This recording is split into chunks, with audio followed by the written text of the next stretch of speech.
again, and in acknowledging the Honorable Finance Minister, of course, the team from Graphic and Fidelity. It's really important, I think, to continue to focus on the solutions. There's no question, and I think the Honorable Minister has outlined in a lot of detail, awareness of the reality of the situation, but the importance really of taking a collaborative view of how we address some of the challenges. And I have been invited to just say a little bit about what's happening in the investment promotion space. Fortunately, I'm happy to report I have far fewer gray hairs than I originally thought.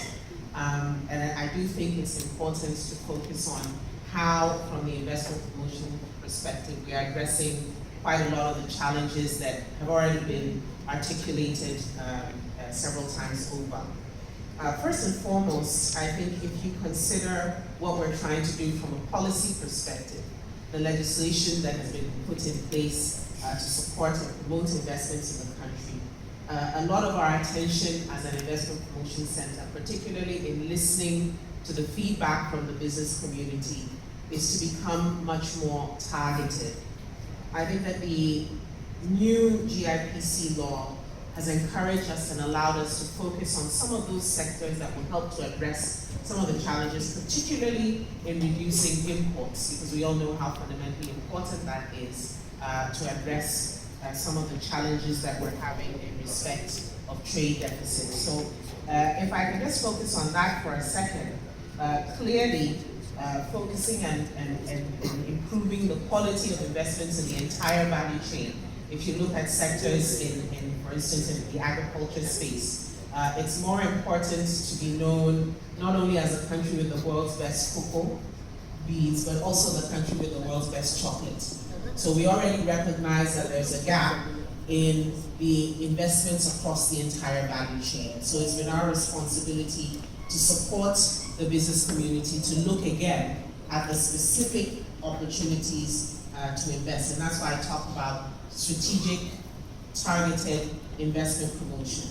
What that has led to between 2013 and 2014 is more than double an increase in investments in the manufacturing sector. At the end of 2013, it was $509.89 billion US dollars. At the end of 2014, it was 1.377 billion. And so I think that clearly shows that the targeted strategic approach to inviting investments into our space will support that endeavor. Of course, that also means that we must build a critical mass of companies seeking to produce in country. That is why our relationships with AGI, with the Ghana Chamber of Commerce, with various business groups and associations become particularly important.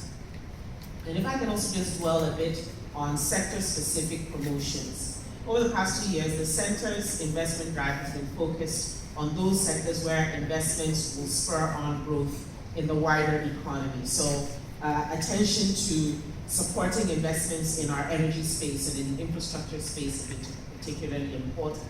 I think that accounts for some of the improvements that we're seeing in our ease of doing business indicators, which is one of my personal KPIs. How do we ensure that we're facilitating and supporting the business community, even in spite of these challenges, to make their investment process more efficient? And so what we're finding in this year is that all of our outbound missions from the previous year are resulting in a lot of inbound missions with extreme interest in these two sectors in particular. First quarter reports showed an increase in investments in these sectors, and I'm sure when the half-year report is released later on in the month, we'll have a much clearer picture of how we've been able to progress on that score. And again, just re-emphasizing the importance of supporting the business community through this process and holding your hand. Our efforts with our own internal restructuring have been meant to walk the investor through the entirety of the investment process. Again, a lot of our attention is also on the domestic business community. Our belief from an investment promotion perspective is that we cannot and should not be known as an agency that's just interested in foreign direct investment. We need to focus our attentions more on the domestic business community. And so there have been a number of in-country initiatives that have been undertaken by the center Our approach is to increase the capacity of the Ghanaian entrepreneur to meet all of this interest in the medium to long term in investments, and ensure that the Ghanaian business community is participating actively in all of these exciting investment opportunities that are available. That is why we have regional sensitization tours that allow us to uncover across the entire country everything that the Ghanaian business community is doing in support of some of these key sectors of development. You all may have heard of that at one point or another. Quite a number of you also participate in our private CEOs breakfast meetings that allow us to engage with the big business community and allow you to provide direct feedback to the policy and decision makers on some of the very challenges that you are experiencing. If I can also mention one campaign that we launched this year, the Think Ghana, Make It Happen campaign.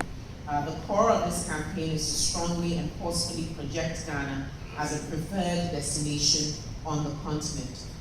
It's much more than just language about coming to Ghana because it's a great place because of political stability.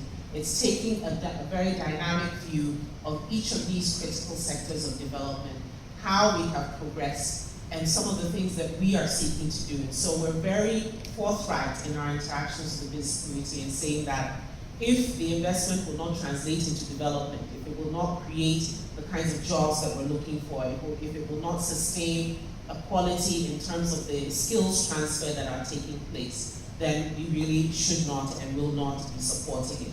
And on that score, we have been probably one of the loudest voices encouraging the business community to look well past sovereign guarantees and some of the things that the Honorable Minister has articulated. Those of you who have been interested in investments from a strategic perspective will know how rigorous our process is for looking at those investments that are targeted at some of our key sectors and for which you're looking past what is in the existing tax code. But our focus is on our partnerships and our collaborations, particularly with the Ministry of Finance, to ensure that you understand the paradigm, what is expected in order to invest. And I think that, again, looking at some of these interventions, we're quite confident that we'll be able to support the medium and long-term plans that have been articulated. Finally, I do think that, again, the Honorable Finance Minister will be delighted to hear it.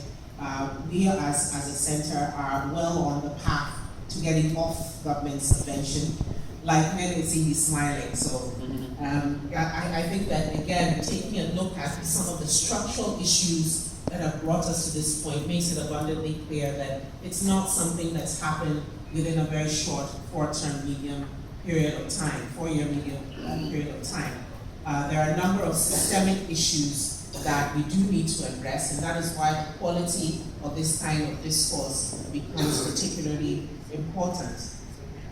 There's no question in our mind, based on the kind of work that we are being invited to pursue at a much higher level, the pace and the speed and the expectation in respect of investing in Ghana, that yes, indeed, market conditions can fluctuate. However, many people continue to remain focused on the medium to long-term prospects. I think the Finance Minister has articulated some of the projections in respect of the sunset time frame within which a number of these challenges will be addressed. I think that it's also important to look again at the employment creation associated with the kinds of investments that we're pursuing. That would be our request as an investment promotion center to those of you who are involved in business. We continue to be a major conduit for feedback to government, as I said. Again, for those of you who participated, we did last year have the opportunity to work with the Ministry of Finance to engage with the business community, and some of your comments and feedback were actually incorporated into some of the budget planning going into this year. We are eternal optimists at the Investment Promotion Center. I think we have to be. And I think that if I have to base the experiences that we're having, the feedback that we're having, yes, in spite of the challenges, there continues to remain a lot of optimism in respect of investing in Ghana. I would propose that as we sustain the collaborative efforts, we try to focus on the solutions and the interventions that will help us to move a lot faster down that path to upper middle income status. With that, I thank you for the opportunity and look forward to sharing more ideas. Thank you. Thank you very much. Please put your hands together for Mawana again. Okay, so now we